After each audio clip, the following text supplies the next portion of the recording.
अब क्योंकि जो पहला चैप्टर जो हम लोग स्टार्ट करने जा रहे हैं, अब हैलो एल्केन और हैलो एरिन, इस चैप्टर को स्टार्ट करने से पहले एकदम बेसिक से हम लोग चलते हैं। अगर मैं मान लेता हूँ आपको कुछ नहीं आता है तो सबसे पहले तो समझना पड़ेगा एक एक चीज़ें, ऐसे कि हैलो एल्केन किसे कहेंगे या फिर हैलो एरिन किसे कहेंगे, ये होता क्या है और ये बनते कैसे हैं, हम यहीं से शुरू करते हैं।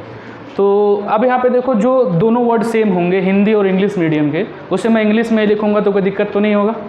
जैसे हैलो एल्केन को हिंदी में हैलो एल्केन ही लिखते हैं तो इससे कोई दिक्कत, अब इंग्लिश में भी वही कहते हैं तो उसको कोई दिक्कत है नहीं। हाँ, तो जो चैप्टर का नाम है वो आपके पास है halo alkane and halo arene, ये आपका पहला चैप्टर है और ये आपका डे फर्स्ट है। और डे फर्स्ट में हम लोग इसी के बारे में डिस्कस करने वाले हैं। क्या डिस्कस करने वाले हैं तो पहले ही आपको बताया जा चुका है टॉपिक, अगर नहीं बताया गया होगा तो मैं अभी बोल दे रहा हूँ। अभी हम लोग हैलो एल्केन हैलो एरिन का जनरल इंट्रोडक्शन देखेंगे। इंट्रोडक्शन के साथ साथ यहाँ पर हम देखेंगे टाइप्स देखेंगे हैलो एल्केन और हैलो एरिन के जनरल क्लासिफिकेशन, इनका वर्गीकरण कैसे किया जाता है। इसके बाद लास्ट हम देखेंगे इसका IUPAC की नोमेनक्लेचर। ये तीनों चीज़ें आज ही कंप्लीट करनी है हम लोगों को, ठीक है। डे फर्स्ट का यही अपना टारगेट है।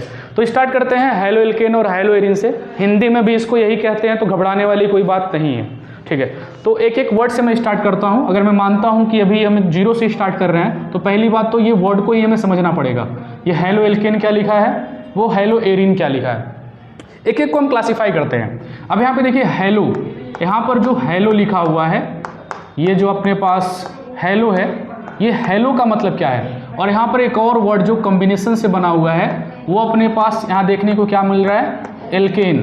ये एल्केन क्या चीज़ है, दो चीज़ें हमें समझनी पड़ेंगी, हैलो क्या है, एल्केन क्या है। यहाँ पर हमें दो ही वर्ड मिलेंगे, एक तो यहाँ पर हमें क्या मिल रहा है, फिर से वही मिल रहा है जिसे हम बोलेंगे हैलो, और यहाँ पे एक और वर्ड मिल रहा है जिसको क्या बोलेंगे, एरिन। तो ये हैलो और एरिन या फिर हैलो और एल्केन ये क्या है। अब जनरल देखो हैलो जो वर्ड है ये हैलोजन से लिया गया है। किससे लिया गया है, हैलोजन। अब ये हैलोजन क्या चीज़ है, अब देखो इसको हिंदी में ही हैलोजन ही कहते हैं। हैलोजन का मतलब होता है साल्ट फॉर्मिंग, जो नमक बनाता है, जो साल्ट का फॉर्मेशन करता है, जो नमक बनाता है, उसे हम क्या कहेंगे जनरल, हैलोजन कहते हैं। क्लियर है, ये क्या बनाते हैं, साल्ट बनाते हैं। यहाँ तक कोई क्लियर, ठीक है। अब हैलोजन किन्हें कहा जाता है, तो पीरियोडिक टेबल में जब ग्रुप 17 देखोगे, कौन सा ग्रुप 17, तो ग्रुप 17 में जितने भी एलिमेंट मिलेंगे वो सारे के सारे हैलोजन कहलाएंगे। अब कौन कौन आते हैं भाई, इसके अंदर आपके पास सबसे पहला आता है फ्लोरीन, फिर क्लोरीन, फिर ब्रोमीन, और तब कौन आता है, आयोडीन। इसके बाद एक और आता है स्टैटिन, लेकिन उसे मैं कंसीडर नहीं कर रहा हूँ। मेन जो अपने हैं वो यही हैं, फ्लोरीन, क्लोरीन, ब्रोमीन और आयोडीन। इन्हें क्या कहते हैं, ग्रुप 17 एलिमेंट नाम क्या है, हैलोजन। दबा दो हमको इसी में, जब भी मैं पूछूं तो आवाज़ तुम लोग की तेज निकलनी चाहिए, इस माइक में तुम्हारी आवाज़ उसमें आनी चाहिए, ठीक है। क्या बोलते हैं इसको, पहली बात देखो तो बॉडी में एनर्जी लाओ तब एनर्जी आ पाएगा। अब इसे बैठ जाओगे चूहे जैसा तो मज़ा नहीं आएगा, स्कूल मत बनाओ इसको। हाँ, तो मैं अभी यहाँ पर था, हैलोजन कौन कौन से होंगे अपने, 4 main element, fluorine, chlorine, bromine और आयोडीन। अब फ्लोरीन, क्लोरीन, ब्रोमीन, आयोडीन इतना जान गए, 4 एलिमेंट होते हैं, इन्हें हैलोजन कहते हैं। अब जब ये किसी से जुड़ेंगे, अब यहाँ पे जुड़ने किससे वाले हैं, इस वाले में एल्केन से जुड़ने वाले हैं और इस वाले में किससे जुड़ने वाले हैं, एरिन से जुड़ने वाले हैं।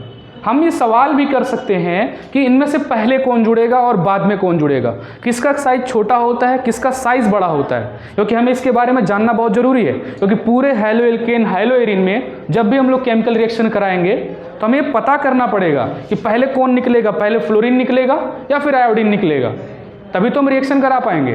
तो हम नॉर्मल बताते हैं, सबसे जो ताकतवर है इसमें वो है फ्लोरीन। अभी हम रिएक्टिविटी की बात कर रहे हैं, रिएक्शन ज़्यादा तेज कौन करता है, तो सबसे तेज कौन करता है, फ्लोरीन, तब क्लोरीन, तब ब्रोमीन, तब आयोडीन, ठीक है। सबसे छोटा साइज किसका, फ्लोरीन, फिर उससे बड़ा, उससे बड़ा और सबसे बड़ा आयोडीन आपका सबसे बड़ा होता है। अब कैसे, तो क्योंकि आपको पता है पीरियोडिक टेबल में जब अरेंज होते हैं तो फ्लोरीन ऊपर सबसे ऊपर होता है, क्लोरीन इसके नीचे होता है, ब्रोमीन होता है और फिर आयोडीन होता है। हम पीरियोडिक टेबल में पढ़ चुके हैं, ऊपर से जब हम नीचे जाते हैं तो जो साइज है यानी जो आकार है वो क्या हो जाता है, बड़ा हो जाता है, बिग हो जाता है, लार्ज हो जाता है। किसकी वजह से? एटॉमिक क्वांटम नंबर बदलने की वजह से। क्वांटम नंबर अलग, सबका अलग अलग क्वांटम नंबर है ना। अब क्वांटम नंबर से घबराना नहीं, मैं साफ साफ कहूँ तो नंबर ऑफ ऑर्बिट की बात कर रहा हूँ। ऑर्बिट समझ में आता है क्या होता है? जिसके अंदर इलेक्ट्रॉन चक्कर लगाते हैं। तभी देखो अगर फ्लोरीन की बात करूं तो एटॉमिक नंबर कितना होता है? 9। तो इसका अगर जनरल इलेक्ट्रॉनिक कन्फिग्रेशन करूं तो 1s2 2s2 2p5 यही मिलेगा। 2 2 4 और 5 और 4 5 + 4 9 हो गए। ठीक है, तो अब यहाँ से देखो आउटर मोस्ट कितना ऑर्बिट इसका मैक्सिमम है। ये 1 हुआ, ये 2 हुआ, यानी बाहर वाला जो ऑर्बिट है वो किस साइज में है? दूसरे ऑर्बिट लेवल में। यानी मैं कहूँ अगर ये न्यूक्लियस है तो पहले ऑर्बिट में 2 इलेक्ट्रॉन है और दूसरे वाले ऑर्बिट में 5 और 2 7 इलेक्ट्रॉन है। बात क्लियर है? तो ऑर्बिट जैसे इस वाले में जाएंगे तो इसमें ऑर्बिट और कुछ होगा, देख लेते हैं कितना होगा भाई। क्लोरीन एटॉमिक नंबर 17, करो को हो जाएगा 1s2 2s2 2p6 3s 1s2 2s2 2p6 3s2 और यहाँ पे हो जाएगा 3p5 हो जाएगा। देख लो 2 2 4 6 4 10 2 12 और 5 17। लेकिन लास्ट वाले देखो किस में गया? 3p, यानी कि अब इसमें ऑर्बिट कितने हैं? 3।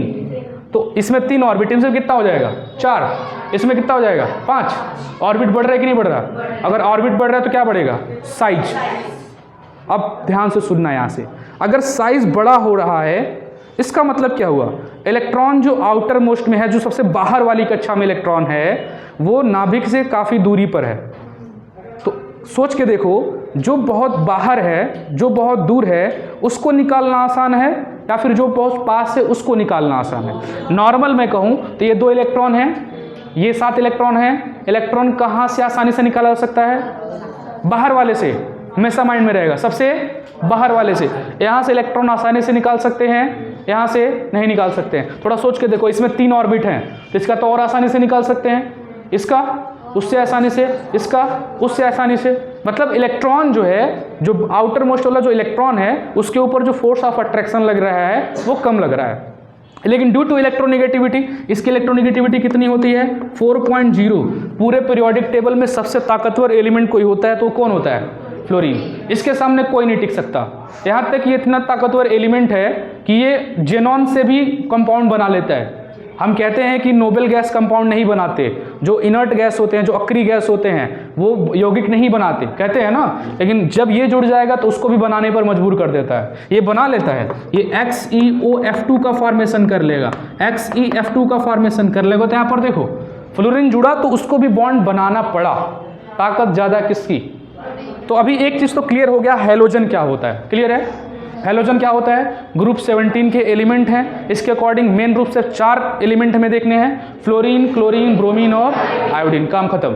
अब यहाँ पे देखो एल्केन क्या होता है। अब नॉर्मल देखो, ये तो पढ़ चुके हैं आप लोग पहले से, एल्केन क्या चीज़ होता है। अब यहाँ पे देखो एल्केन, लास्ट में जो वर्ड जुड़ा है वो क्या जुड़ा है? एन। और आपने IUPAC नोमेनक्लेचर में पढ़ा है, जहाँ पर एन जोड़ते हैं वहाँ पर कौन सा बॉन्ड होता है? सिंगल बॉन्ड होता है। तो अगर हम कहें यहाँ पे सिंगल बॉन्ड है और उसे हम कहते हैं एल्केन, तो चलो फार्मूला निकालते हैं क्या होगा। नॉर्मल एक फार्मूला निकालते हैं। सपोज करो कि अपने पास कोई कार्बन है, यहाँ पे हम क्या ले लिया? एक कार्बन। क्लियर? तो सोच के देखो ये कार्बन कितना बॉन्ड बनाएगा ताकि हम सिंगल बॉन्ड बना पाए, तब तुम्हें पता चलेगा एल्केन कौन होता है। ठीक है, अब 4 बॉन्ड बनाता है। अब क्यों 4 बॉन्ड बनाता है इसकी भी हम डिस्कशन कर लेते हैं अभी। क्यों 4 बॉन्ड बनाता है? भाई ऑलवेज कार्बन फॉर्म 4 बॉन्ड, क्यों वो 4 ही बनाता है? क्यों 5 नहीं बनाता? 6 क्यों नहीं बनाता? और वो 4 बनाता है तो कैसे बनाता है? कौन सा वाला बॉन्ड बनाता है? क्या वो कोवैलेंट बनाता है, संयोजी बनाता है, सहसंयोजी बनाता है, मतलब कोऑर्डिनेशन बनाता है, या फिर आयनिक बनाता है? क्या बनाता है वो? तो सबसे ज़रूरी बात अब हो गई हैलोजन के बाद इसको समझना, कार्बन को। तो कार्बन का हम एटॉमिक नंबर देखते हैं भाई, कितना होता है? 6। 1s2 2s2 2p2। अब देखो ये इसका आउटर मोस्ट ऑर्बिट में कितने इलेक्ट्रॉन हैं? 2 और 2 4, क्योंकि 2 वाला ए भी है, 2 वाला ए भी है। इलेक्ट्रॉन कितने हो गए? 4। इलेक्ट्रॉन 4 हो गए। हमें पता है किसी भी एलिमेंट के आउटर मोस्ट में कितने होने चाहिए? बताओ। 8। ऑक्टेट रूल यही कहता है ना, अष्टक नियम यही कहता है कि कितने होने चाहिए, 8। कितने हैं, 4। तो 4 हैं तो क्या कर सकता है, 4 ले सकता है किसी से, अगर किसी से चाहे तो 4 ले सकता है, अगर 4 लेगा तब 8 हो जाएगा। अगर ये चाहे किसी को पूरा का पूरा 4 दे करके अपना ख़त्म कर ले तब यहाँ पर पूरा फुलफिल बच जाएगा। तो 2 ऑप्शन है, 4 लेने का भी है और 4 देने का भी है। होता क्या है, जब कार्बन किसी दूसरे कंपाउंड से जुड़ता है तो बनाता है कोवैलेंट बॉन्ड, संयोजी बंध बोलते हैं। कोवैलेंट बॉन्ड क्या बनाता है, कोवैलेंट बॉन्ड। अब वो जो कोवैलेंट बॉन्ड है, वो कोवैलेंट बॉन्ड जब बनता है तो वो इलेक्ट्रॉनों का शेयर करता है, इलेक्ट्रॉनों की साझेदारी करता है, जिसे आप कहते हो। अब इलेक्ट्रॉनों की साझेदारी कैसे होती है, थोड़ा यहाँ पे अब दिमाग लगा के समझना। बात किसी आ गई बॉन्ड की, कौन सी बॉन्ड मैं कह रहा हूँ, कोवैलेंट बॉन्ड, संयोजी बंध जिसे कहते हैं, संयोजी बंध। अभी देखो कोवैलेंट बॉन्ड कैसे बनता है। कोई भी 2 एलिमेंट अगर अपने इलेक्ट्रॉन शेयर कर रहे हैं तो वहाँ बनता है कोवैलेंट बॉन्ड। क्या बनता है, अब जैसे सपोज करो मेरे पास A है, मेरे पास B है, A के पास भी 1 इलेक्ट्रॉन है, B के पास भी 1 इलेक्ट्रॉन है। तो अगर इसे 1 इलेक्ट्रॉन चाहिए अपने ऑक्टेट को पूरा करने के लिए तो इससे ले सकता है, अगर इसको चाहिए तो इससे ले सकता है, यानी ये चाहे तो अपना इलेक्ट्रॉन इसको दे सकता है, ये इसको दे सकता है। अगर दोनों एक दूसरे का इलेक्ट्रॉन ले करके बॉन्ड बना लेंगे तो क्या बनेगा, कोवैलेंट बॉन्ड बनेगा।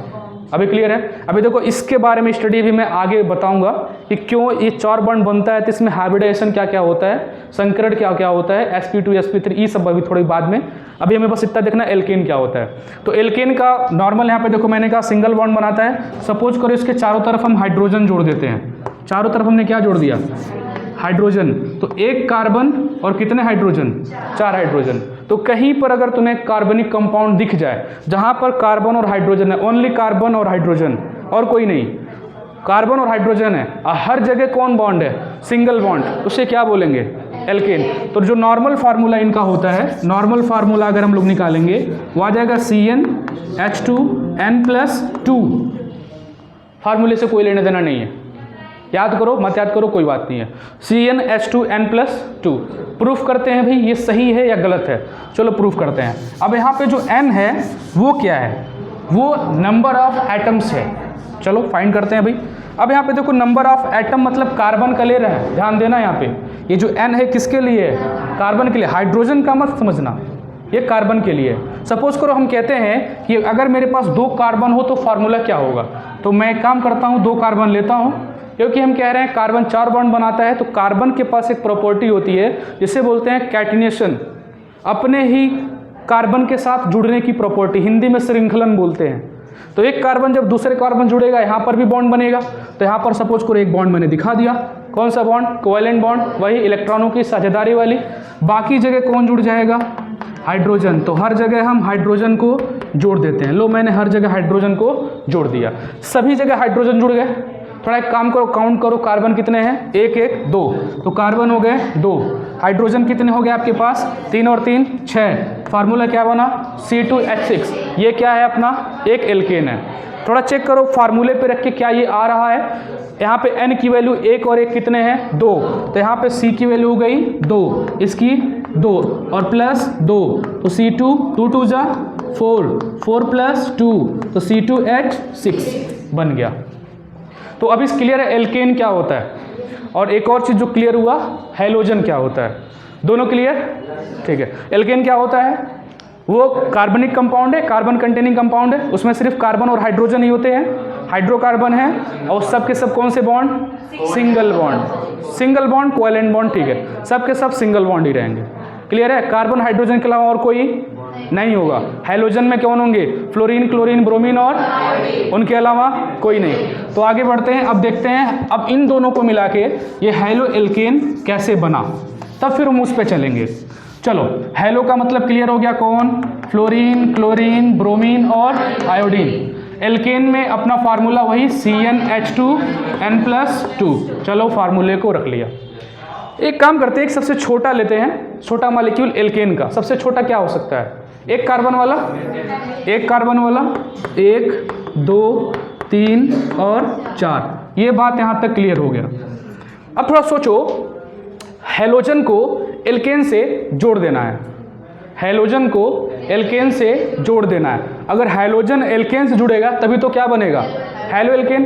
तो हैलोजन को एल्केन से जोड़ेंगे कैसे, अब देखना है यहाँ पे, यही से आपका पूरा कॉन्सेप्ट शुरू होता है। सपोज करो ये फ्लोरीन, क्लोरीन, ब्रोमीन, आयोडीन में से हम किसी को उठा लेते हैं। सपोज करो हम क्लोरीन को उठाते हैं, तो अगर मैं कहूँ कि यहाँ पे मैं ले आके Cl रख दूँ तो क्या रिएक्शन कंप्लीट होगा। अब यहाँ से आपको सोचना पड़ेगा, एक एक चीज़ सोचना पड़ेगा। पहले तो ये सोचो, क्या क्लोरीन एटम है, यहाँ पे एटम है, एटम ही तो है, परमाणु ही तो है। क्या एटम फ्री फॉर्म में रहते हैं, नहीं रहते हैं ना, नहीं रहेंगे। और ये किस फॉर्म में रहेगा, गैस फॉर्म में रहेगा, अपने मॉलिक्यूल के फॉर्म में रहेगा। स्टेट गैस होगा और मॉलिक्यूल बना के रहेगा, यानी ये क्या बनाएगा, Cl2 बनाएगा। क्लियर है। तो हम एक काम करते हैं, Cl दोनों सेम एटम है ना। एक बात और ध्यान रखना, दिमाग में फिट कर लेना, Cl अगर कहीं पर भी कोई भी Na हो, या फिर सिर्फ N हो, या फिर O हो, या फिर F हो, I हो, मतलब सेम एटम है दो कोई, उनके बीच में वही बॉन्ड बनेगा जो यहाँ बन रहा है, यानी कोवैलेंट बॉन्ड। क्या बनेगा, कोवैलेंट बॉन्ड ही बनेगा। यानी कि हम एक काम कर सकते हैं, क्या इस Cl को हम ऐसे दिखा सकते हैं, ये Cl बॉन्ड Cl दिखा सकते हैं। ये बॉन्ड क्या बता रहा, ये दोनों ने अपने एक एक इलेक्ट्रॉन साझेदारी किए हैं। इसने इसको दिया है, इसने इसको दिया है। ये बात कॉन्सेप्ट क्लियर है। चलो अब हमें कराना है रिएक्शन, यानी अब इन दोनों को कंबाइन करना है। कंबाइन कैसे करेंगे, अब दिमाग लगाना पड़ेगा यहाँ पे। पूरा जो कॉन्सेप्ट है, अभी मैं नॉर्मल कहूँगा, कार्बन और हाइड्रोजन में, ये बात क्लियर कर लेना, कार्बन और हाइड्रोजन में, बाकी चीज़ें हम लोग आगे देखेंगे। कार्बन हाइड्रोजन में और ये हैलोजन में ताकतवर कौन होगा, हैलोजन। कौन होगा, हैलोजन। ये माइंड में रखना। मैं थोड़ा डाटा दे देता हूँ यहाँ पे। फ्लोरीन का एटॉमिक मतलब इलेक्ट्रॉनिक कन्फिग्रेशन, इलेक्ट्रोनेगेटिविटी 4.0, इसका होता है 3.5। कार्बन का जो होता है 2.5, हाइड्रोजन का जो होता है 2.1। ये डाटा अगर आप याद नहीं रखना चाहते हो तो बस इतना याद रखो, कार्बन की ताकत हाइड्रोजन से ज़्यादा होती है। यहाँ पे देखो, कार्बन की इलेक्ट्रॉन खींचने की ताकत हाइड्रोजन से ज़्यादा होती है। फ्लोरीन की ताकत सबसे ज़्यादा है इलेक्ट्रॉन खींचने की, क्लोरीन की उससे थोड़ी सी कम है। लेकिन अगर क्लोरीन और कार्बन में तुलना करें तो किसकी ज़्यादा, क्लोरीन की। और अगर हम बात करें क्लोरीन और हाइड्रोजन में किसकी ज़्यादा, क्लोरीन की। भाई 3.5 है, इसका कितना है, 2.1 है। तो अब थोड़ा देखो रिएक्शन कैसे होगा। यहाँ पे सबसे पहले अगर हम सपोज करें, अगर ये बॉन्ड ब्रेक होता है, अगर वो बॉन्ड ब्रेक होता है रिएक्शन होने के लिए, तो ये जो क्लोरीन है अब कहाँ पर जाके जुड़ेगा। सुनो अब ध्यान से, आपके पास दो लोग हैं जुड़ने के लिए। एक तो है कार्बन, इसकी ताकत 2.5, इलेक्ट्रोनेगेटिविटी ले रहा हूँ, विद्युत ऋणात्मकता जिसको बोलते हैं। इसकी ताकत कितनी, 2.1, इसकी कितनी, 3.5। थोड़ा सोच के बताओ, ये किससे इलेक्ट्रॉन आसानी से ले लेगा। अभी इसके पास तो ताकत थोड़ा सा कम ही है, लेकिन इसका तो और कम है, 2.1 है, इस 2.5 है। तो क्लोरीन आसानी से किससे ले सकता है, तो क्लोरीन जो है एक अटैक करेगा इस हाइड्रोजन को लेके बाहर, हो गया। तो यहाँ पे एक खाली जगह बच गया। इस खाली जगह को ये वाला क्या कर देगा, आके पूरा कर देगा। भाई कोवैलेंट बन रहे हैं ना, प्लस माइनस नहीं दिखाना, सब कोवैलेंट बन रहे हैं। यहाँ पे हम रेडिकल स्ट्रक्चर बना रहे हैं, रेडिकल मैकेनिज्म बना रहे हैं। यानी कि हम ये कह रहे हैं, ये जो दो इलेक्ट्रॉनों की वजह से ये जो बॉन्ड बना था, दो ही की वजह से बना था ना। तो हम ये कह रहे हैं कि ये हाइड्रोजन अपना इलेक्ट्रॉन लेके इसके साथ बॉन्ड बना लिया, तो अभी भी एक इलेक्ट्रॉन यहाँ बचा है ना, ये किसके साथ बना लेगा, Cl के साथ। अगर ऐसा होता है तो एक तरफ क्या बन जाएगा, H और Cl, और एक तरफ क्या बनेगा, H H H और H। यहाँ पे क्या बन जाएगा, Cl। तो अभी ये जो कंपाउंड बना, इसे ही क्या बोलेंगे, हैलो एल्केन। क्या बोलेंगे। अब यहाँ से हमें डिफिनेशन निकालना है, हैलो एल्केन क्या होता है। सुना ध्यान से, यहाँ पर क्या हुआ, हैलोजन ने एल्केन के अंदर से एक हाइड्रोजन को बाहर निकाल दिया और उसकी जगह पर अपने जुड़ गया, और जो बना उसे क्या कहते हैं, हैलो एल्केन। यानी कोई भी अगर एल्केन है, उस एल्केन में एक हाइड्रोजन को हटा करके या फिर एक से ज़्यादा हाइड्रोजन को हटा करके अगर कौन जुड़ता है, हैलोजन, तो जो बनेगा उसे क्या कहेंगे, हैलो एल्केन कहेंगे। अभी ये क्लियर हो गया। हैलो एल्केन क्या होता है, एल्केन के एक हाइड्रोजन को या फिर उससे ज़्यादा हाइड्रोजन को हटा करके कौन जुड़ जाए, हैलोजन, तो क्या बनेगा, हैलो एल्केन। क्लियर हो गया। अब तो बहुत सारे इसका हम कंपाउंड बना सकते हैं। सपोज करो हम कहें कि हमारे पास C2H6 फार्मूला है, इसके अंदर इसका एक हेलोएल्केन बताओ क्या होगा, सोचो इसका एक हेलोएल्केन कैसे बनेगा? हाइड्रोजन कम होगा ना, एक हाइड्रोजन कम करके कौन जोड़ दो? क्लोरीन। तो इसका एक हेलोएल्केन क्या हो जाएगा? C2H5Cl, क्योंकि एक यहाँ से कम करना और कौन जोड़ देना है, बस काम खत्म, ये अपना हेलोएल्केन बन गया। अब इस पे आते हैं, हेलोएरिन क्या चीज़ होता है? अभी देखो सेम वही चीज़ है, हेलोजन के बारे में पढ़ चुके, तो यहाँ पर हेलोजन जानने की जरूरत नहीं है, यहाँ पर भी सेम वही है, फ्लोरीन, क्लोरीन, ब्रोमीन, आयोडीन। बात आती है एरिन्स की। अब एरिन को जनरल हम रिप्रेजेंट कर देंगे बेंजीन रिंग से। किससे? बेंजीन रिंग से। और बेंजीन रिंग में एक खास बात हमें जो देखना है वो alternate double bond. Alternate double bond कैसे बनाते हैं बेंजीन, ये पता है तुम लोग को? चलो मानता हूँ थोड़ी देर के लिए नहीं पता है, तो बनाएंगे कैसे? सबसे पहले आपको ये वाला स्ट्रक्चर तो बना लेते हो, दिक्कत होता है बॉन्ड को रखने में। इसके अंदर कहाँ कहाँ डबल बॉन्ड लगाएं? पहली बात कॉन्सेप्ट माइंड में अभी से याद कर लेना, भूलना नहीं। तुम जहाँ मर्जी कर रहा है वहाँ बॉन्ड रखो, एनीवेयर। डबल बॉन्ड लगाने हैं ना, तो जहाँ मन कर रहा है वहाँ रखो। सपोज करो तुम्हारा मन कर रहा है यहाँ रखने के लिए, चलो रख देते हैं। अब जहाँ रखे हो उसके बगल वाले को छोड़ के उसके बगल वाले पे रखना है। अब सपोज करो यहाँ पे रख दिया ना, यहाँ रखना है नहीं, यहाँ रख सकते हैं, रख दो। यहाँ रख सकते हैं आप नहीं, यहाँ रख दो, हो गया, बन गया बेंजीन। या फिर एक काम करो, अगर तुम कहते हो यहाँ पे नहीं रखना है, बताओ कहाँ रखूँ? यहाँ रखूँ, यहाँ रख दिया।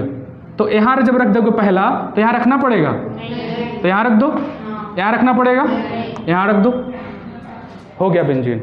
या फिर तुम चाहो तो यहीं से शुरू कर सकते हो, बीच से ही कहो तुम यहाँ रखोगे, ठीक है, यहाँ रख दो। यहाँ पे रखना पड़ेगा, चलो ठीक है, ऐसे नहीं चल के उल्टा चलते हैं भाई, यहाँ रखना पड़ेगा नहीं, यहाँ रख देंगे। यहाँ रखना है नहीं, तो यहाँ रख देंगे, हो गया। ये नॉर्मल बेंजीन। अब इसमें बेंजीन में ये जो मेन चीज़ एरिन्स के बारे में है वो है अल्टरनेट डबल बॉन्ड। अगर कोई एक क्लोज स्ट्रक्चर है, बंद श्रृंखला है, और उसके अंदर अल्टरनेट डबल बॉन्ड है ऐसे वाले, तो वो एरिन के अकॉर्डिंग आएंगे, ठीक है। अब उसके अंदर इस स्ट्रक्चर में हाइड्रोजन को हटाकर कौन जुड़ जाए, तो उसे क्या बोलेंगे? Hello Erin. तो चलो एक काम करते हैं, बेंजीन का एक छोटा सा एग्जांपल लेते हैं, उसमें हम लेकर कौन जोड़ देते हैं? हेलोजन। तो सपोज करो कि इसका जो स्ट्रक्चर है वो क्या होता है, जितने कॉर्नर होते हैं वहाँ पर कौन होता है? कार्बन। एक काम करो, जहाँ जहाँ कार्बन है वो कोना है, वहाँ वहाँ कार्बन दिखा दो। एक कार्बन यहाँ पे हो जाएगा, एक कोना यहाँ है, एक कार्बन यहाँ, एक कार्बन यहाँ, एक कार्बन यहाँ पे, एक कार्बन यहाँ पे, एक कार्बन यहाँ पे। हाइड्रोजन भी मत दिखाओ, जहाँ जहाँ डबल बॉन्ड है वहाँ वहाँ डबल बॉन्ड दिखाओ। यहाँ पे क्या आएगा? Double bond. यहाँ पे है नहीं है, यहाँ पे क्या आएगा? Double bond. यहाँ पे क्या आएगा? जहाँ जहाँ नहीं वहाँ क्या लगाओ? वहाँ लगा दो सिंगल बॉन्ड। अब अभी कार्बन की वैलेंसी हमने कहा कितनी होगी? 4 बॉन्ड बनाएगा, 3 बन गए क्या इसके पास? 2 इधर, 1 इधर, 1 बचा, क्या जोड़ दो? हाइड्रोजन। इधर आ गया हाइड्रोजन, इधर कौन आ गया? हाइड्रोजन, इसका भी हाइड्रोजन, इसका भी हाइड्रोजन, इधर भी हाइड्रोजन, हर तरफ हाइड्रोजन। तो थोड़ा चेक करो कार्बन कितने हो गए? 1 2 3 4 5 6 कार्बन हो गए 6, हाइड्रोजन कितने हो गए? 1 2 3 4 5 6 हाइड्रोजन भी हो गए 6। फार्मूला क्या बना? C6H6। इसके बाद अगर सपोज करो आपके पास फिर से वही क्लोरीन आता है और कहता है कि ठीक है हमें अटैक करना है, तुमसे जुड़ना है, तो क्लोरीन का ये बॉन्ड टूटेगा। और बॉन्ड टूटने के बाद देखो, बॉन्ड तोड़ने के 2 तरीके होते हैं, एक होता है होमोलिटिक, एक होता है हेट्रोलिटिक। अभी बाद में मैं बात करूंगा, साफ साफ कहूँ तो यहाँ पे मैं बॉन्ड कैसे तोड़ रहा हूँ ये मैं क्लासीफाई बता दे रहा हूँ अभी कैसे तोड़ रहा हूँ। ये रहा क्लोरीन, ये रहा क्लोरीन। आप कह रहे हो ये बॉन्ड 2 इलेक्ट्रॉनों की वजह से बना है ना, तो हम यहाँ से अगर तोड़ रहे हैं, ये अपना इलेक्ट्रॉन लेकर के बाहर और ये अपना इलेक्ट्रॉन लेकर के बाहर, यही हो रहा है ना, वही हो रहा है। तो यहाँ से जैसे हमने तोड़ा, ये अपना इलेक्ट्रॉन लेकर बाहर, अपना इलेक्ट्रॉन लेकर के बाहर, और ये जो पेयर बन रहा है ना, जो अपने इलेक्ट्रॉन को लेकर के बाहर हो रहे हैं, इसे हम क्या कहते हैं? रेडिकल। क्या कहते हैं? हिंदी में भी रेडिकल, इंग्लिश में भी रेडिकल, उसका नाम ही क्या है? रेडिकल। और उनकी ताकत सबसे तगड़ी होती है, वो कुछ किसी को नहीं देखते, उनके सामने कोई आ जाए तुरंत जुड़ जाएंगे। यहाँ तक कि अगर कोई रेडिकल है, अगर इसके ऊपर अटैक कर देगा तो इसको भी तोड़ देंगे। मेन बात यह है, रेडिकल ज़्यादा पावरफुल होते हैं। तो सपोज करो रेडिकल आया, यहाँ पे इसको जुड़ने के लिए देखो कितने साइट है, हर जगह है। अब यहाँ पे मुश्किल इस बात का होगा किससे जुड़ेगा, ये उसी से जुड़ेगा जहाँ से इलेक्ट्रॉन आसानी से निकाल पाए। तो देखो चारों तरफ हाइड्रोजन है, चारों तरफ हाइड्रोजन से इलेक्ट्रॉन ले सकता है। क्या इस कार्बन से ले सकता है? नहीं। पहला रीजन तो ये है क्योंकि इससे आसानी से ले सकता है, इससे थोड़ा सा मुश्किल होगा, तो इससे क्यों लेगा? इसी से ले लेगा। दूसरा रीजन ये है, इसके पास है डबल बॉन्ड, और डबल बॉन्ड की मजबूती ज़्यादा होती है। और वहाँ पर जो हाइब्रिडाइजेशन हो जाएगा संकरण, वो sp2 होगा। अभी मैं आगे बताऊंगा सारी चीज़ें। तो सपोज करो ये वाला हाइड्रोजन लेके ये हो गया बाहर, तो ये वाला कहाँ जाएगा, इसके पास जुड़ जाएगा। अगर जुड़ेगा तो यहाँ पे कौन आ गया, Cl, और ये क्या बन गया, हेलो एरिन। क्या बन गया, हेलो एरिन। तो ये अपना हो गया हेलो एरिन। तो ये आपके होते हैं जनरल हेलो एल्केन और हेलो एरिन, दोनों में कोई दिक्कत, ठीक है। हेलो एल्केन क्या होता है, जब एल्केन, हिंदी में बोलो इंग्लिश में बोलो, दोनों बात से में कोई दिक्कत नहीं है। हेलोजन जब एल्केन के अंदर से एक हाइड्रोजन को निकाल के या फिर उससे ज़्यादा हाइड्रोजन को निकाल के जुड़ता है तो जो बनता है वो क्या बनता है, हेलो एल्केन बनता है। और यहाँ पर हम उसी की बात कर रहे हैं, यहाँ पर बेंजीन रिंग ही बोलो, साफ साफ कोई दिक्कत नहीं है। बेंजीन रिंग में से एक हाइड्रोजन को हटाकर कौन जुड़े, हेलोजन, तो क्या बनेगा, हेलो एरिन। और हमारे डेली लाइफ में बहुत सारे ऐसी चीज़ें हैं जो हेलो एल्केन और हेलो एरिन्स की बनी हैं। जैसे कि एग्जाम्पल हम बात करते हैं क्लोराम्फेनिकॉल। क्लोराम्फेनिकॉल का यूज हम करते हैं टाइफाइड को ठीक करने में। क्लोरोक्विन मलेरिया के यूज के लिए यूज़ किया जाता है। उसके बाद आप वो थायरॉक्सिन निकलता है, थायरॉक्सिन ग्लैंड, आपके बॉडी के अंदर से हार्मोन्स निकलता है जो ग्वाइटर को रोकता है, वो थायरॉक्सिन, वो भी आपका हेलो एल्केन का ही एक कंपाउंड है, ठीक है। इसके बाद हम देखेंगे क्या, क्लासिफिकेशन, क्या आ जाएगा, क्लासिफिकेशन। बोलो क्या पूछना है, फ्री रेडिकल, फिर से देख लो भाई, तुम लोगों को इसमें से और कुछ पूछना है, कोई दिक्कत नहीं, ऐसा नहीं कि टारगेट मेरा पूरा करना है, तुमको जहाँ तक आएगा वहीं तक लेके चलेंगे। बोलो इसमें कुछ पूछना है, बस रेडिकल पूछना है और कुछ, ठीक है। चलो भाई रेडिकल की थोड़ी बात कर लेते हैं। रेडिकल क्या होता है, देख लो क्या होता है। सपोज करो कोई भी दो एटम एक दूसरे से जुड़े हैं, जैसे मैं कहूँ ये आयोडीन है, इस आयोडीन से जुड़ा है, सेम एटम है, तो बीच में क्या होगा, कोवैलेंट बॉन्ड। अगर कोवैलेंट बॉन्ड है तो ये दोनों अपने अपने इलेक्ट्रॉन एक दूसरे से शेयर किए हुए हैं। जब बॉन्ड अगर बीच से टूटेगा तो ये आयोडीन अपना इलेक्ट्रॉन लेकर के बाहर और ये वाला अपना लेकर के बाहर, और यही जो बनते हैं इसे क्या बोलते हैं, रेडिकल। यानी नॉर्मल हम कहें कोई एटम अपने इलेक्ट्रॉन को लेके फ्री फॉर्म में है, घूम रहा है, वही क्या कहलाता है, रेडिकल। हमेशा दोनों सेम एटम के बीच में बनेगा। हाँ नहीं, हमें कोवैलेंट बॉन्ड देखना है। क्या देखना है, कोवैलेंट बॉन्ड। अभी यहाँ पर भी हो सकता है, सपोज करो हम कह रहे हैं हाइड्रोजन हाइड्रोजन हाइड्रोजन हाइड्रोजन। अगर सपोज करो हमें इसको निकालना है, अलग अलग एटम है ना, यानी इसका इलेक्ट्रॉन एक दूसरे से शेयर किए हुए हैं, तब क्या बना है, बॉन्ड। अगर यहाँ से टूटेगा तो अपना इलेक्ट्रॉन लेकर के बाहर, तो ये क्या बना रहा है, हाइड्रोजन का रेडिकल। और ये क्या बना रहा है, CH3 हो गया ना, ये इस मिथाइल का रेडिकल बना रहा है, ये मिथाइल रेडिकल हो गया और ये हाइड्रोजन का रेडिकल हो गया। बात इतनी है, अगर कहीं कोवैलेंट बॉन्ड बन रहा है जहाँ इलेक्ट्रॉन शेयर हो रहे हैं, जब वो बॉन्ड टूटेंगे तो अपना इलेक्ट्रॉन वो और ये अपना इलेक्ट्रॉन ये दोनों लेके बाहर हो जाएंगे। लेकिन यही काम आयनिक कंपाउंड्स में नहीं होता, वो डायरेक्ट आयंस बनाते हैं। जैसे हम कहें NaCl, अगर आप NaCl को तोड़ोगे तो क्या बनाएगा, Na+Cl-। क्या यहाँ पर रेडिकल आ रहा है, क्या यहाँ पर साफ साफ ये बता रहा है कि मैंने अपना इलेक्ट्रॉन तुमको दे दिया, और ये कह रहा है कि मैंने तुम्हारा इलेक्ट्रॉन ले लिया, तो वहाँ पे सीधे सीधे कह रहा है। लेकिन यहाँ पे अपने अपने ही लेकर के अलग होंगे। यहाँ तक कोई दिक्कत, इसमें और कुछ पूछना है, ठीक है। अगला है क्लासिफिकेशन। अगर पूछना हो तो बोलते रहना, नहीं तो बीच में पता चले कि डिस्चार्ज हो गए। क्या करना है, तो क्लासिफिकेशन हम दो टाइप से करेंगे, दो टाइप्स। पहला on the basis of, on the basis of number of halogen atom, halogen atom, ठीक है। चलो पहले इसी के हिसाब से देखते हैं, यानी कि हिंदी में तो समझ जाओगे इसका मतलब, हेलोजन परमाणुओं के आधार पर वर्गीकरण। क्लियर है, तो हेलोजन परमाणु के आधार पर क्लासिफिकेशन करने जा रहे हैं। बहुत आसान होता है ये। पहला देखो, सपोज करो कि हम एक छोटा सा एग्जांपल ले रहे हैं, ये रहा कार्बन, हाइड्रोजन हाइड्रोजन और हाइड्रोजन। एक तरफ इससे एक जगह क्या जोड़ दिया, Cl, हो गया। एक काम करते हैं, एक और कंपाउंड लेते हैं, सपोज करो हो गया CH2, ये हो गया CH2। एक काम करता हूँ, इससे एक तरफ Cl जोड़ देता हूँ, इससे एक तरफ Cl जोड़ देता हूँ, देखते रहना। एक और एग्जांपल लेता हूँ, CH2 Cl CH Cl CH2 Cl। अच्छा देखो ये एक कंपाउंड है कि नहीं है, ये भी एक कंपाउंड है, ये भी एक कंपाउंड है। Number of chlorine atom check करो। अब कितने हैं? एक। अगर एक है, मैं भी लिख रहा हूँ एक क्लोरीन है, ऐसे ही नॉर्मल लिखते हैं। इसके अंदर कितने हैं? दो। इसके अंदर, अब केमिस्ट्री की भाषा में 1 2 3 नहीं आता है, केमिस्ट्री की भाषा में मोनो डाई ट्राई आता है। अगर एक रहेगा तो क्या बोलते हैं? मोनो। 2 रहेगा तो, 3 रहता है तो, 4 रहेगा तो टेट्रा। इतना काफ़ी है। तो एक है, क्लोरीन कितना है? एक। तो एक के लिए क्या लगाते हैं? मोनो। ये हो गया मोनो। एक है कौन? क्लोरीन, तो मोनो क्लोराइड।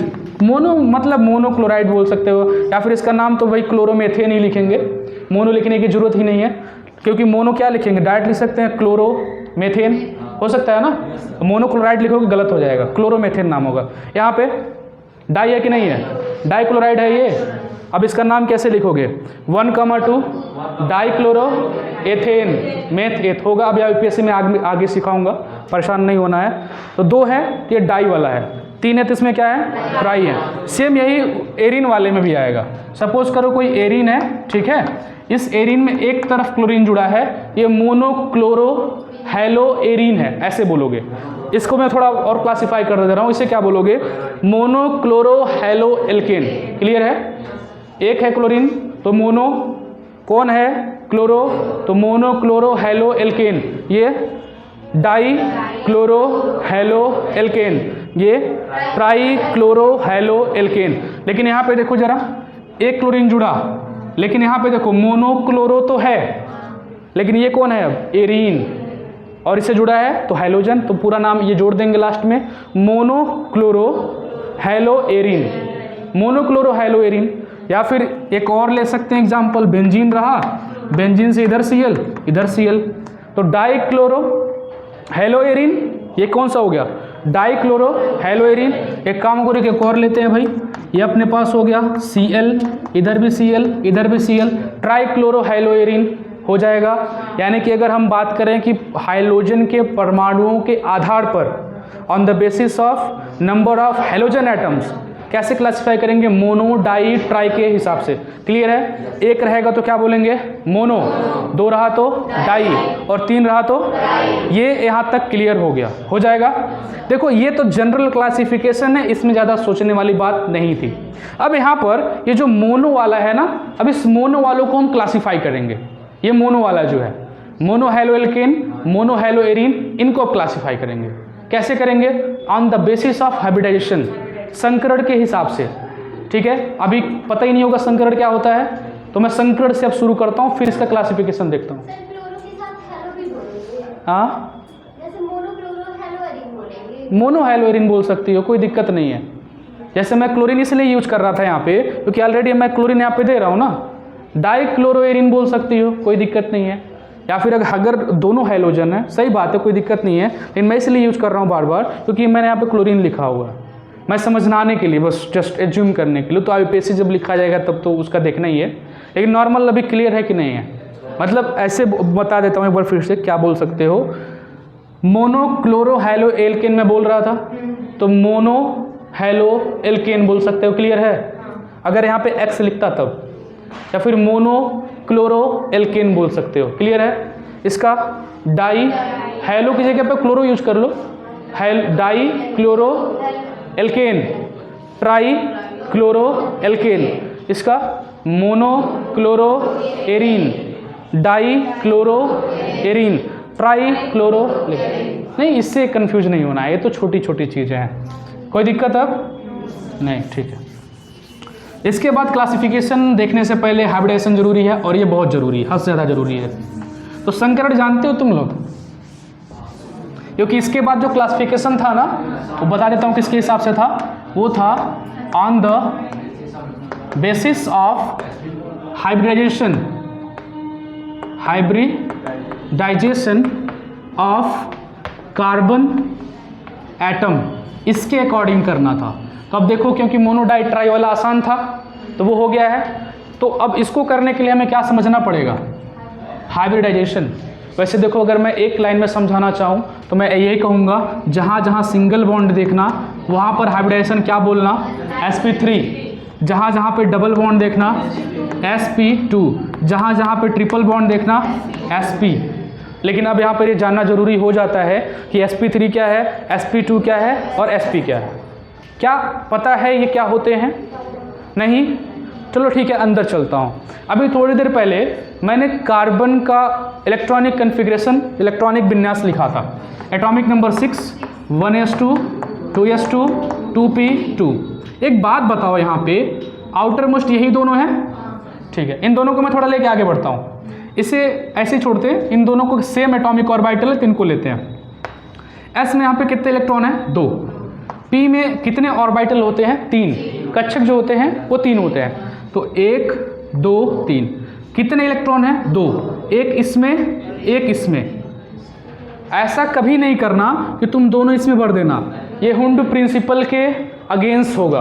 हुंड ने कहा था ना, हुंड मैक्सिमम मल्टीप्लिसिटी रूल, उसके अकॉर्डिंग उन्होंने कहा था कि पहले एक एक भरेंगे तब डबल डबल भरेंगे, ठीक है। तो पहले एक भर लो, फिर इस वाले में एक भर लो। तो ये है इनके, ये 2s वाला है और ये कौन सा है? 2p वाला है। अब देखो यहाँ से अगर हम सोचें कि कार्बन अगर बॉन्ड बनाएगा तो कितने बनाएगा, मेरी बात ध्यान से सुनना आप। बॉन्ड बनाने के लिए ऑर्बिटल के पास इलेक्ट्रॉन कम होने चाहिए, क्लियर है?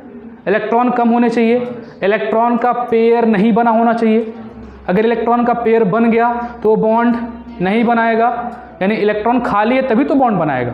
अब यहाँ पे देखो, इस वाले में 2 लोग एक साथ हैं तो क्या ये बॉन्ड बनाएंगे? ये वाले बना सकते हैं, क्योंकि ये हो सकता है एक आए जो इसका पेयर पूरा कर दे, एक आए जो इसका पेयर पूरा कर दे। तो इसके लिए जरूरी बन जाता है कि अब क्या होगा, क्योंकि हम जानते हैं कार्बन कितना बॉन्ड बनाता है? 4। और इसको देख के क्या लगता है कितना बनाएगा? 2। क्योंकि ये तो पार्टिसिपेट नहीं करना चाहिए, यही वाला करना चाहिए। तो क्या होता है इसके साथ? तो हम मानते हैं कि ऐसा इसके साथ होता है हाइब्रिडाइजेशन की वजह से। वो क्या कहता है संकरण, क्या कहता है? वो ये कहता है कि अगर इसके एटम को हम एक्साइटेड स्टेट में लेके जाएं, यानी उत्तेजित अवस्था में लेके जाएं, इसको एनर्जी सप्लाई कर दें, तो इस वाले के अंदर से इलेक्ट्रॉन निकल करके वो किसके अंदर जाएगा? इसके अंदर जाएगा। अब कहोगे क्यों इलेक्ट्रॉन जाएगा?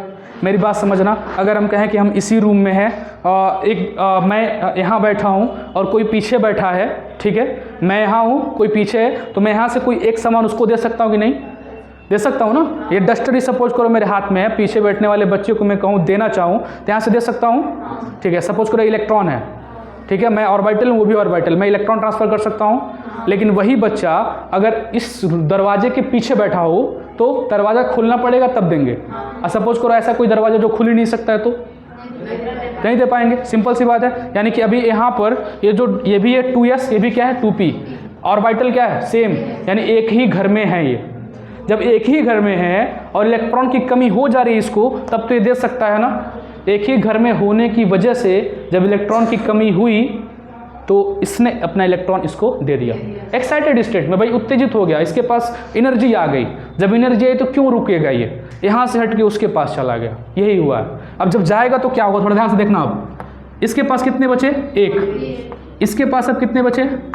1, 2, 3। अब यहाँ पर हाइब्रिडाइजेशन 3 टाइप्स के हो सकते हैं। एक तो ये कि ये जो 1s है और ये जो p है, p में कितने हैं? 3। अगर 1s 3p एक साथ अगर जुड़ेंगे तो देखो क्या बनेगा। एक नहीं, अभी थोड़ा सब्र करो। 1s 3p, ठीक है, 1s p और 3, तो हाइब्रिडेशन क्या बनेगा? sp3, यानी 1s 3p। अब सोचने वाली बात है कितने ऑर्बिटल बनेंगे? 3 और 1 4, 1 2 3 4, और हाइब्रिडेशन के बाद भी कितने बनेंगे? 4। ये क्लियर है। जितना संकरण के पहले पार्टिसिपेट करेंगे, संकरण के बाद भी उतना ही बनेंगे। तो चलो 1 और ये कितना हो गया? 2 और ये हो गया 3 और ये हो गया 4। अब इनको सेपरेट लिखने की इसलिए आवश्यकता है क्योंकि अब इन सब की एनर्जी सेम है, नहीं अलग अलग नहीं है, सेम है। सबकी एनर्जी क्या है? sp3 ये भी है, sp3 ये भी है, sp3 ये भी है, sp3 ये भी है। दूसरा हाइब्रिडेशन क्या हो सकता है कि एक केस कितने p के साथ जुड़े? 2p के साथ। तो 1s अगर 2p के साथ जुड़ता है, ध्यान से देखना आप, 1s 2p, ये वाला तो बचा रह गया ना, ठीक है। यानी कि यहाँ पर ये वाले और ये वाले आपस में कंबाइन हो रहे हैं। तो 1s वाला और कौन है? 2p वाले, ये p वाला 1, ये p वाला 1। क्लियर है? इनका हाइब्रिडाइजेशन क्या होगा बताओ? sp2। क्लियर है? क्या अभी एक और बच गया? एक बचा है, कौन वाला बचा है बताना जरा, पी वाला बचा है कि नहीं बचा है, वो फ्री फॉर्म में है कि नहीं है। जब पी वाला बच गया है तो वो क्या बनाएगा, पाई बॉन्ड। क्या बनाएगा, ये बनाएगा पाई बॉन्ड। पाई बॉन्ड क्या होता है अभी मैं क्लासिफाई कर दे रहा हूँ तुरंत, मतलब एक्सप्लेन कर दे रहा हूँ। देखो पाई बॉन्ड जब पी ऑर्बिटल, ये पी ऑर्बिटल होता है, जब पी ऑर्बिटल ऐसे जुड़ते हैं, समांतर जुड़ते हैं, पैरेलल जुड़ते हैं तो क्या बनता है, पाई। बाकी कंडीशन में अगर ऐसे जुड़ रहा है सामने सामने से तो क्या बनता है, सिग्मा। अब ऐसे और ऐसे अगर जुड़ जाए तो क्या बनेगा, सिग्मा। ऐसे जुड़े तो पाई, तो ये वाला क्या बनाएगा, पाई। यानी ये वाला कैसे जुड़ रहा है, ऐसे। यानी कि अब यहाँ से एक चीज़ क्लियर हुआ कि डबल बॉन्ड क्यों बनता है sp2 में, क्योंकि उसके पास एक फ्री पी ऑर्बिटल होता है और यही क्या बनाता है, पाई बॉन्ड बनाता है। तो यहाँ पे देखो sp2 में 2 बॉन्ड हैं, तो एक बॉन्ड कौन है, सिग्मा, और ये वाला क्या है, पाई। पाई कौन बना रहा, ये वाला बना रहा है, ठीक है। इसके बाद आगे बढ़ते हैं। अगर ये एक S एक P कंबाइन हो तो क्या होगा, देख लो जरा। एक S एक P, ये हो गया एक S और एक क्या हो गया, P, एक P, एक S एक P। इन दोनों का हाइब्रिडेशन क्या हो गया, sp। कितने बचे रह गए, 2, तो 2 एटॉमिक ऑर्बिटल आपके बचे रह गए। इनके अंदर इलेक्ट्रॉन है, दोनों किस वाले में है, P वाले में। इन दोनों का एनर्जी लेवल सेम। ये दोनों कौन सा बॉन्ड बनाएंगे, सिग्मा। ये वाले क्या बनाएंगे, ये वाले क्या बनाएंगे, पाई। यहाँ पर देखो ये वाले क्या बना रहे थे, सिग्मा, ये वाला पाई। यहाँ पर सब क्या बना रहे हैं, सिग्मा। यानी कि वो कितना पाई बनाएगा, 2।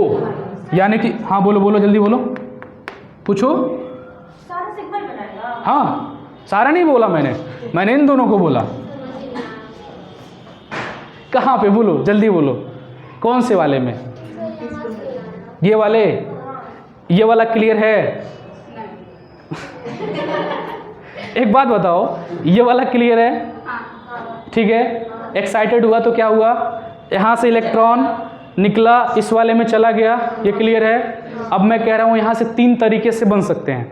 पहला तो ये एक S 3P पूरा का पूरा जुड़ जाए, तो एक S 3P पूरा का पूरा जुड़ गए तो क्या बना, sp3। ये सब क्या बनाएंगे, सिंगल बॉन्ड। तो क्या बनाया यहाँ पे, सिंगल बॉन्ड, वही सिग्मा बॉन्ड सिंगल बॉन्ड दोनों क्लियर है। अब दूसरे वाले में एक S 2P जुड़े, एक S 2P जुड़े, तो 2 और 1 कितने हुए, 3, 1 2 3। ये सब क्या बनाएंगे, सिग्मा। ये बचा रह गया ना, ये क्या बनाएगा, तो वही तो मैं कह रहा हूँ, एक सिग्मा एक पाई। कौन, ये P वाला नहीं बनाएगा, क्योंकि वैसे बेचारा पड़ा है, उसे कोई मतलब ही नहीं है। जैसे वो था वैसे ही है, वो अभी पैरेलल ऐसे है ना, तो पैरेलल तो क्या बनाएगा, पाई बनाएगा। बाकी ये तो हाइब्रिडाइज्ड हो गए ना, S के साथ घुल गए। जब S के साथ घुल गए तो ये क्या बनाएंगे, सिग्मा। अभी रुको मैं दिखाता हूँ, एक एक कंपाउंड दिखाता हूँ। अगर सपोज करो कार्बन के इधर अगर सब सिंगल बॉन्ड है तो बताओ कार्बन सब सिंगल बनाया कि नहीं बनाया। जब सब सिंगल बनाया तो कौन सा, sp3। मैंने बताया ना सब के सब क्या बना रहे हैं, सिंगल, डबल नहीं बना रहे। लेकिन वहीं पर मैं कहूँ यहाँ पे C डबल बॉन्ड O हो और इधर H हो, इधर H हो। थोड़ा देख के बताना। आप एक काम करो, इसको हटाता हूँ, थोड़ा देख के बताओ सिंगल बॉन्ड कितने बने हैं, 2, और डबल बॉन्ड कितना बना है, 1। कितना है, 1 2 3 और 1 4। अरे बैल, हो गया, हो गया। तो इसमें बताना भाई सिंगल बॉन्ड कितने हैं, 1 2। ये डबल बॉन्ड है, सुनना मैंने कहा एक डबल बॉन्ड में कितना सिग्मा, 1 सिग्मा 1 पाई, यानी ये सिग्मा और ये वाला पाई। तो भाई सिंगल बॉन्ड कितने हो गए, सिग्मा वाले कितने हो गए, 1 2 3। तो कितना बनाएगा, 3 यहाँ पे है, और यहाँ पे एक पाई बनाया। पाई कौन बना रहा है, ये वाला।